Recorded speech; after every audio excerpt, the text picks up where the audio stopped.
18. In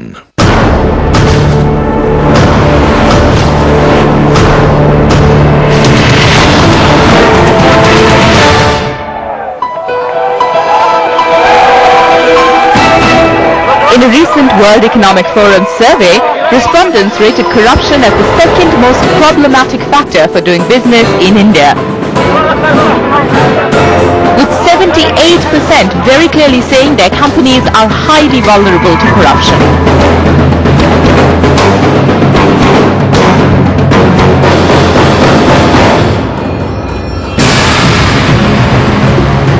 In 2007, when British telecom giant Vodafone entered the Indian market, then CEO Arun Sarin described India as a tremendously exciting, fast-moving market. 5 years on, the MNC has had a tax bill of around 14,000 crore rupees slapped on it, fines worth hundreds of crores for allegedly entering into pacts with competitors, and as some of its licenses come up for renewal, the government has hiked fees manifold. Martin Peters, Chief Executive of Vodafone India in 2011, described India with these words, and I quote for you, "There are new hurdles every day, and they, that's policymakers, can change the rules of the market as you are playing it. If you don't have the stomach for that, please don't come," unquote. But they do come, and despite the hurdles, they stay. And that's because the market opportunity is large. So despite Vodafone's battle with the government, India as a standalone market delivered the highest revenue and EBITDA growth amongst all European, African and Asia-Pacific markets. It is the potential and promise of growth which keeps companies from walking out. You need an iron stomach right now to get through this. And one of the hardest jobs is that of the country manager in India. How do you keep the confidence and the interest of the global CEO and keep the investments continuing to come and so forth? That's exactly what we're going to find out on this episode of Conquering the Chaos. We talk to country managers across industries to find out what it takes to find one's equilibrium in this tightrope walk of managing corruption and dealing with volatility. India is not complex, it's just different. By and large, India is a business-friendly environment, and there will be costs of doing business, there will be issues in doing business, but we have to sort of find our ways, find a way to navigate. Because governance structure has not kept pace, not always is policy clear, not always are interdepartmental, interministerial and departmental issues get resolved. With the GDP growth also slowing down and also business sentiment being really difficult, it's put everybody on a bit of a cautious note.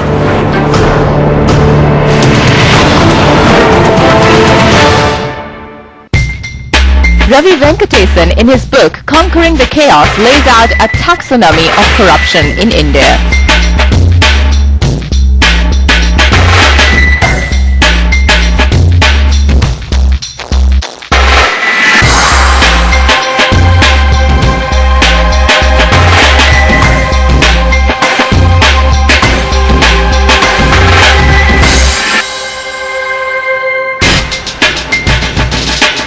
Venkatesan says his definitions might be unpalatable and controversial, but that's because they represent a reality that's perhaps too close for comfort. And the EY FICCI survey released earlier this week illustrates why. Of the respondents who represented a mix of Indian enterprises and US and UK-based MNCs with revenues between 5,000 crores to 10,000 crore rupees, 50% said that unwillingness of firms to do things the right way was responsible for corruption. Other key findings from the survey also hint at the joint culpability of corporations and the government, which has resulted in 36,400 crore rupees being lost to graft in just the last 12 months. Now 50% of the respondents say their company has lost business because of unethical practices of competitors. 67% say they've given gifts to government officials. 89% feel inadequate enforcement of laws is adding to the malaise of bribery, and 44% of all executives were actually in favor of legalizing what they call facilitation payments in India. And shades of this reality came through in our interviews with India country managers of MNCs as well. Our experience has been that if you provide data and continue to ensure a follow-up with additional data being constantly provided relevant to the context, there may be delays, but there are seldom denials. Yes, have we experienced delays? We have. But it's never been a denial at the end of the day. But we remain constantly engaged, providing information as to why we should get the requisite clearance for continuing business. Any multinational will be as much guilty of catering to the speed money concept as would be people who actually are fed speed money. So you have to, as a good corporate citizen, while it may sound a bit cliched what I'm saying here, you have to restrict it, if not obviate it totally as a multinational coming into India. Build that into your cost. Look at India as a much larger opportunity, not something where you have some shortcuts and you can start your businesses earlier. The temptations are always there. But to be a good corporate, and there are enough examples now coming up, and more there will be highlight on this, that if you try to kind of take these shortcuts, things will catch up with you, and somewhere you may have to pay the price for it. But for India joint venture partners, the complexity takes on a more difficult turn because of the consequences of violating laws at home, such as the UK Bribery Act and the US Foreign Corrupt Practices Act, or the FCPA. One of the first things I learned when I got into the McDonald's business was what FCPA stands for, Foreign Corrupt Practices Act. And clearly, for businesses with ethics, this is something that you just got to put your foot down to. We have obviously faced these issues.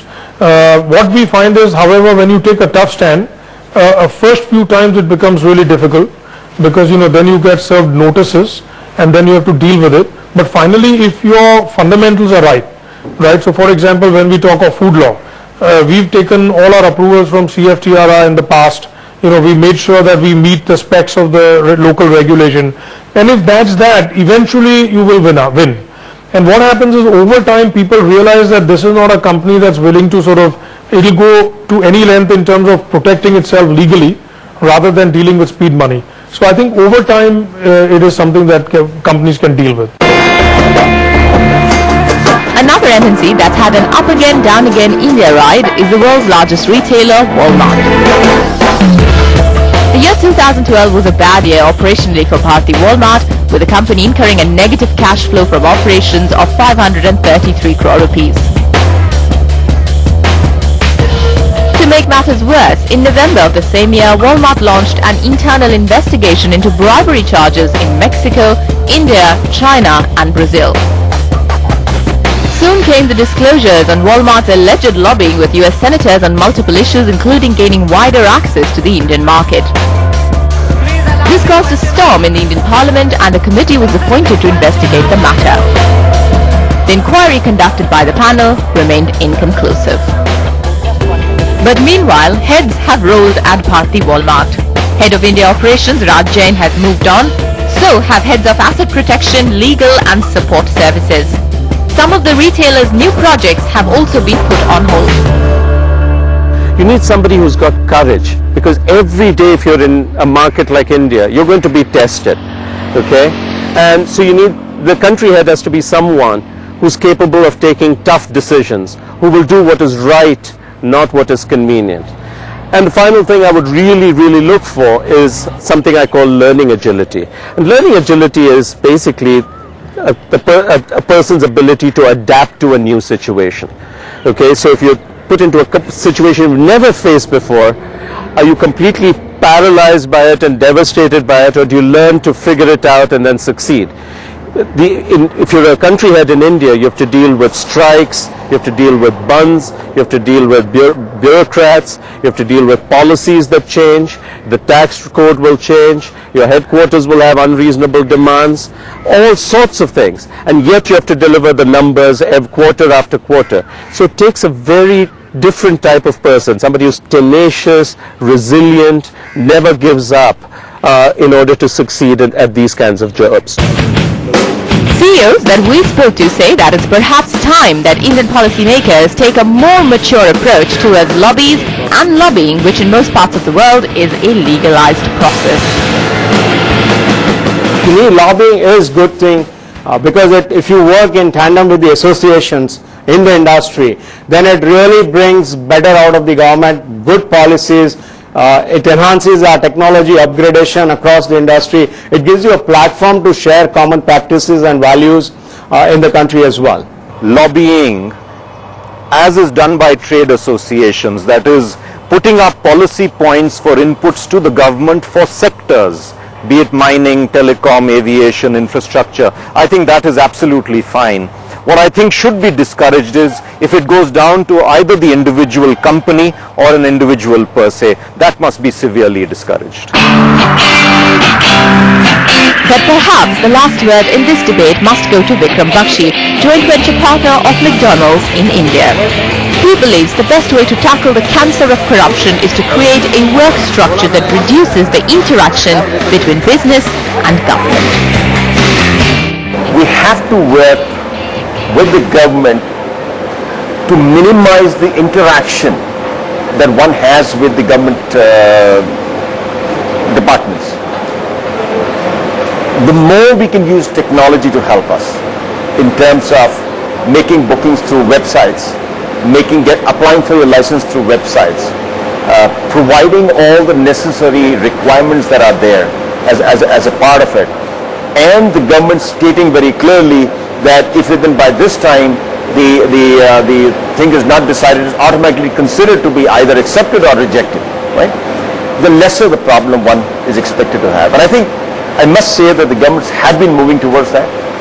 For example, the Delhi government, now you can actually apply for your license or renewal on the website. 2, they're giving 3 years licenses, so your interaction is limited with this thing. And I think those are things that we would urge the state governments to continue doing so that businesses can be established much quicker, and which will help both in terms of employment and revenues for the government. But easing procedures is just one part of the task before the government. The other is designing policies on things like tax and FDI and then staying the course.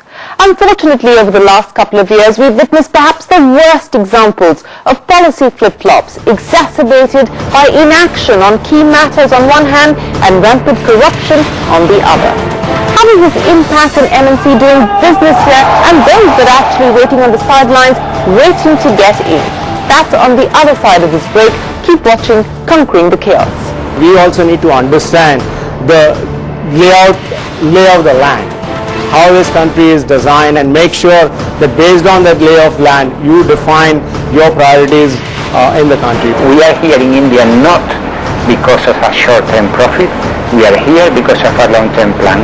And whenever the break-even is coming, then it's coming.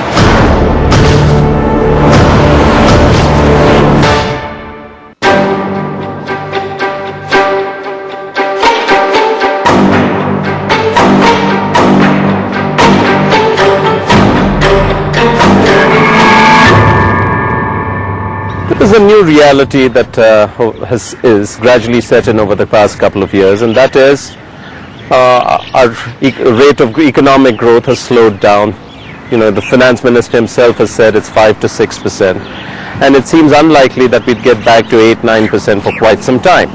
So I think all companies, Indian or multinational, we have to adjust to this reality. Adjusting to the reality of slower growth can be deflating for a country manager typically accustomed to high rates of growth in emerging markets like India. But this is something that managers find easier to explain to the board of the headquarters, given that the HQ itself is dealing with a global slowdown. What puts managers in a tough spot is explaining the policy paralysis and, worse still, the policy flip-flops. And the most devastating no-confidence vote is coming from the big, long-term money that India needs.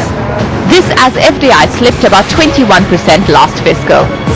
And the beginning of the downslide, many believe, was the then Finance Minister Pranab Mukherjee's budget of the year 2012-2013, in which he announced a retrospective tax on investments. Vodafone was a case in point, and the General Anti-Avoidance Rules or GAR provisions another. The Supreme Court has put action against Vodafone on hold, and the government in January this year announced that it has postponed the implementation of GAR provisions by 2 years to the 1st of April 2016. But then again, many believe that the damage has already been done. At a very broad level, I think MNCs would get queasy when they would, when such decisions are passed. Not for any reason, not for any other reason, but the fact that retrospectively, if decisions start getting challenged, then there is no end to it. Now one may argue that in a developing economy or in an opportunity like has emerged here, there is an opportunity cost for anybody to enter, as well as the machinery to take decisions so that opportunities are encashed. In the process, there may be some quick decisions that are taken which may not be seemingly right. And I think that is what has probably happened in this case.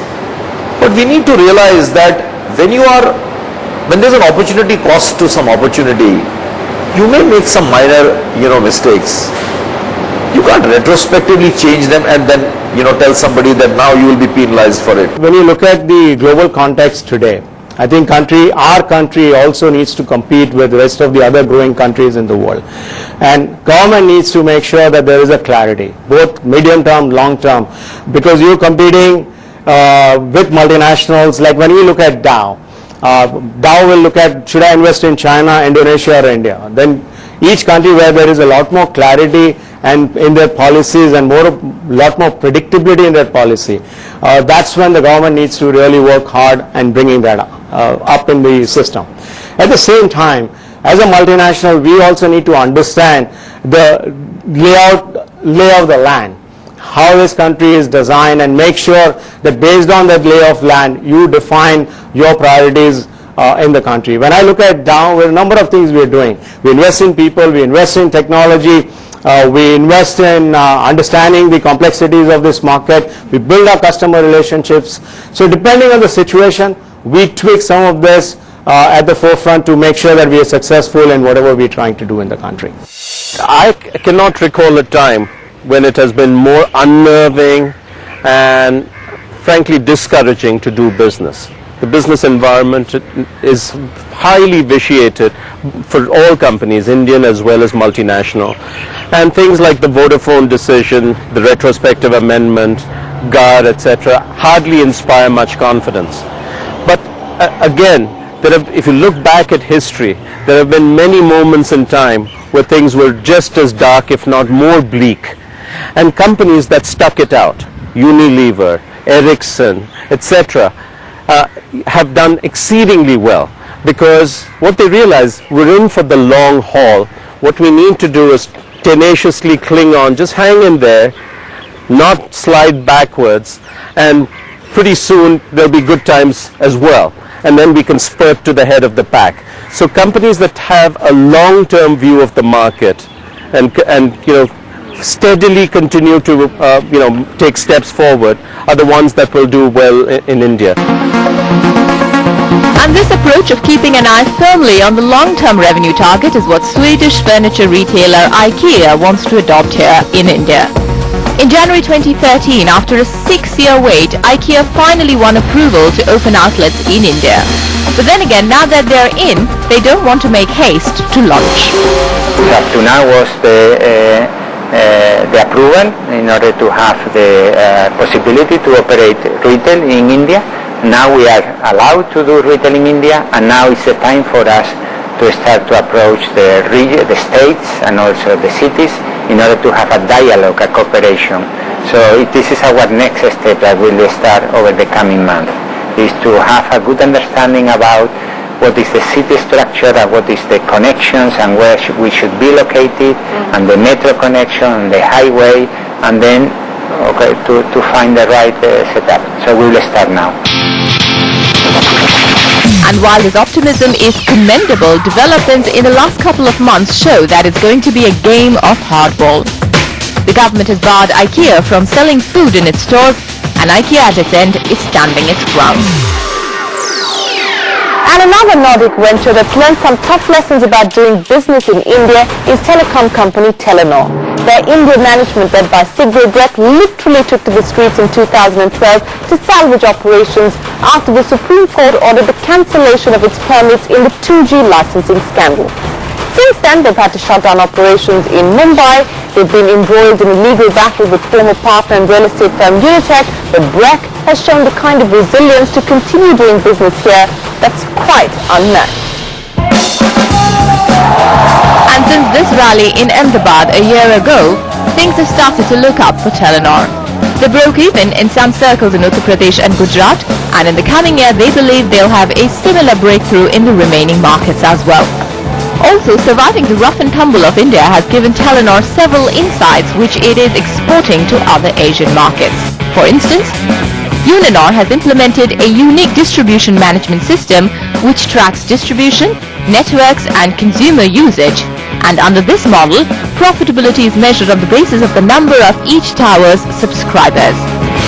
Around $900 million in fact is the amount that Telenor hopes to save in 5 years by implementing new operating models.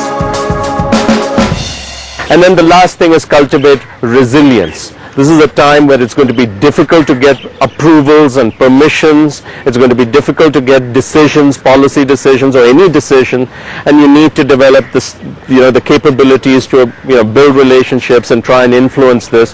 One day, if you're tenacious, these things will start moving again. These are test years, and it's only in the next few that we will have a clear reading of which corporations were tenacious enough to survive the rough and tumble that is India. With that, it is time for us to wrap up this edition of Conquering the Chaos. Till next week, from all of us here, goodbye and many thanks for watching.